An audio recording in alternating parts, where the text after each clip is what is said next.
4 to be exact.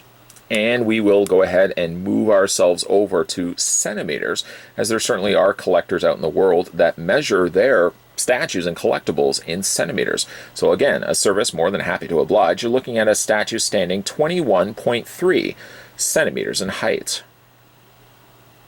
Longtime viewers of this channel, thank you for that by the way, will know that I'm an avid, die-hard fan of the old 80s cartoon G.I. Joe. Many cartoons certainly did live in the world of my TV, inside my TV growing up, but G.I. Joe really was my go-to. Transformers and G.I. Joe kind of in line with one another, but I think when it came to really collecting anything, sure I was into Transformers, but I think I was more so, my heart really went to more so G.I. Joes. So you could imagine how excited I was to find out that Kotobukiya was going to be expanding their Bishoujo releases to include the real American hero, G.I. Joe. Fittingly also enough that they went with Scarlett as one of their entries, as Scarlett certainly is one of the earlier Joes to inhabit the world of the G.I. Joe cartoon. Before the days of, say, Flint and Roadblock and even Lady J, we would have Stalker, Snake Eyes, Duke, and of course here Scarlett. So again, I think it's a perfect fitting to have Scarlett as one of the earlier entries to the Bishoujo line of G.I. Joe. For her stand, let's see what she's standing atop of. It looks kind of like a stone facing. It's done in multiple layers of different browns and beiges, and it looks like it's actually been subtly airbrushed in here, which really works well because one color kind of blends well into the other and not sharp and stand out. The base itself is hollow, though this won't necessarily be the way you're going to be looking at the statue anyways, but I just want to show you that the base is a hollowed out cavity. And then again, like I said, that stone facing is what she is leaning against. Can't help but also draw your attention to this explosion ricocheting off of the stone fixture here. It looks like a bullet has either bounced off or some grenade has exploded right by her leg. One part to mention, of course, when it comes to sensitivity of this statue, there are a few little fragile pieces on the statue. You probably even heard my hand drag across it and clip one of these little spiked extensions from really the exploding bullet or casing. This is, again, something that might be a little bit, something you might be a little careful of. Make sure that you don't clip and knock that in any way, because that could be something that would be a little more on the fragile side. One thing I do like, though, about the starburst done here is it's done in a translucent orange. And then from there, they've actually dusted like a white sponging of paint just on top of that.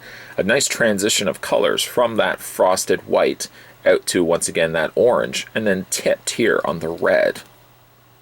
In fact, looking at the way that Scarlett is poised, you can almost even play out the scene that she's just narrowly avoided being hit, and the bullets ricochet off the stone facing. She's leaned against it and quickly, immediately returning fire via her XK1 power crossbow. Something, if you ask me, if you're going to release a statue for Scarlett, this is as much her calling card as her red crimson locks. The crossbow has been done exquisitely here in almost a dark gunmetal gray. And as small as this accessory is, I mean, you can see these cool little intricate little indentations and slots on the side of it.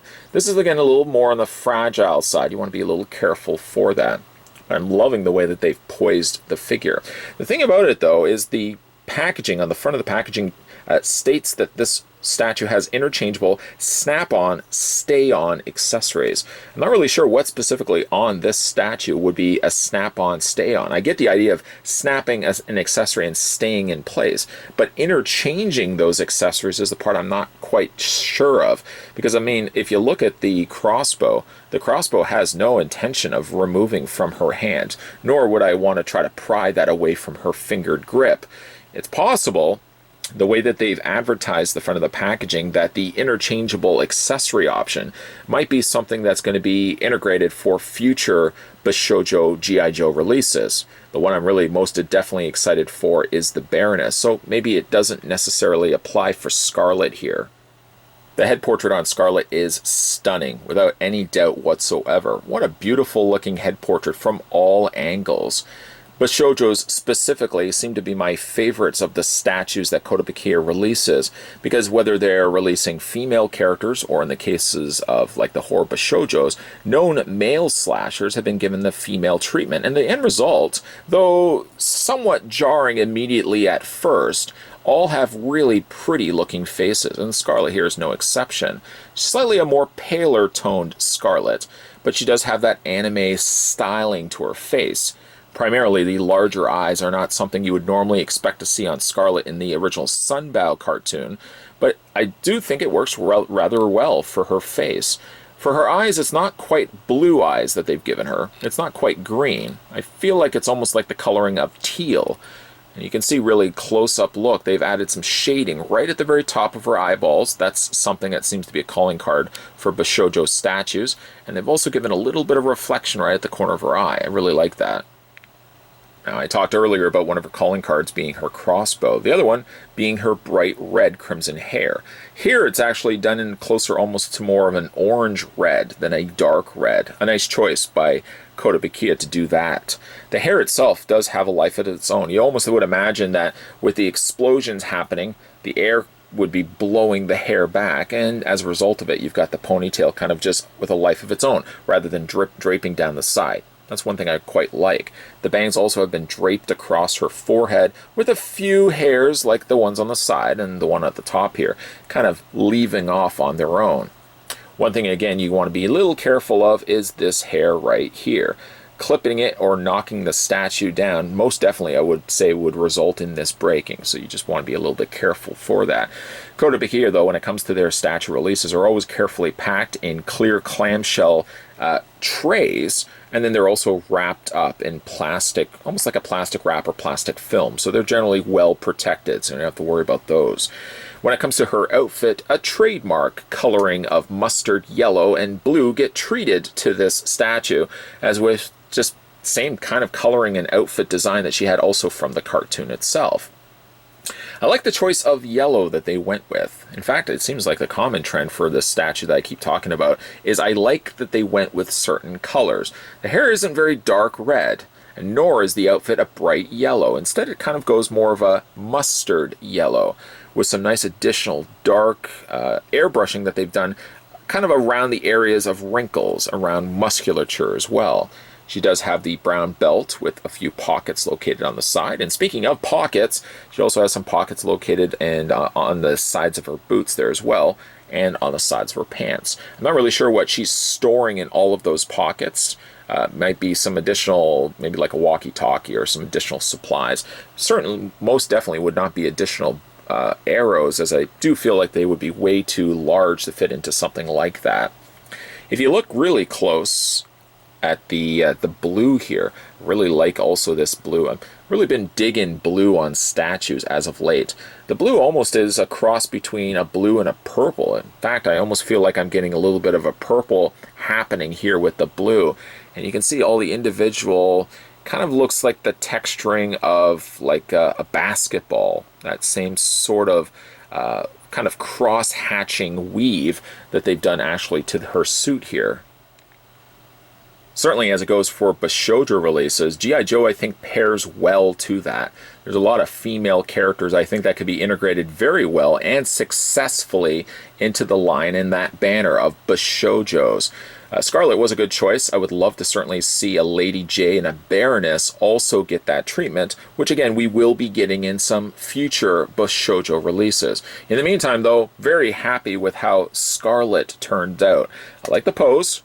I like the explosion, like I said, on the side. It really harks back to even like the original package artwork where you've always had explosions and stuff happening behind the characters. And just so happens it's incorporated here to the stone facing, which I think is also a good lending tool, something that you have the statue leaning against. Again, you got a pretty looking head sculpt. I have absolutely no problems whatsoever with the portrait that they've given her.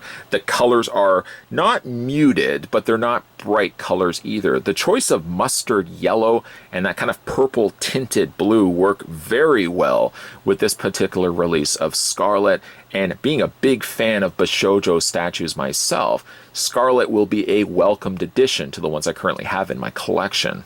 Kotobukiya has quickly become one of my go-to companies when it comes to statue releases, specifically the Bishoujos. You probably already know that by the number of Bishoujo statue reviews that I've already done on this channel, with many more to follow. The thing about the statues is that they're a premium grade statue. They're exquisite to look at, but they're not also going to break the bank either. If you're looking to pick up these ones for yourself, one thing I like about the Bishoujos is they run at about $100. They're not, like I said, overly expensive, but the end result though is you still have an exquisite looking statue that you can put on display. I have looked at, like I said, many Bishoujos. Primarily, most of those have been the horror releases, so it was a nice welcome treat to see that Kotobukiya was also going to tackle the GIJoe brand as well. GIJoe has been a namesake staple for me when I was growing up. Collected all the toys when I was growing up and sold them, and then bought some more later on in my later years. But GIJoe is always a fond, soft spot for me. So the very idea of taking one of my favorite companies, taking one of my favorite subcategories of their statues, and taking one of my childhood favorite cartoons and mixing those all together, you can imagine how happy and thrilled I was to see when I saw first images surface of some of the Kotobukiya GIJoe Bishoujo statues. I probably fell completely out of my chair. Scarlett is a good first entry. We are still going to be getting ourselves a Baroness, and we're also going to be getting ourselves Lady J.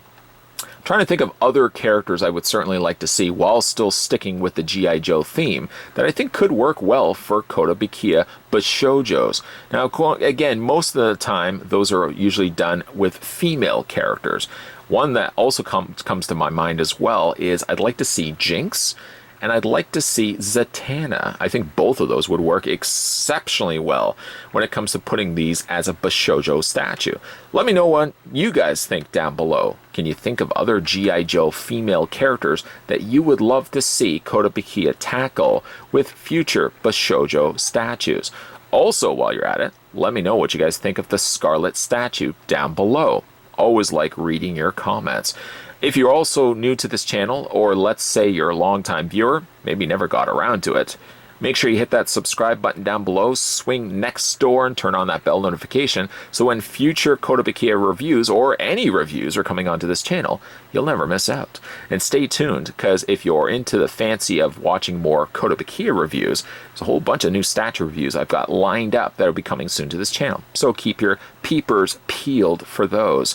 Thanks for watching as you always do, guys, and I'll see you guys next time.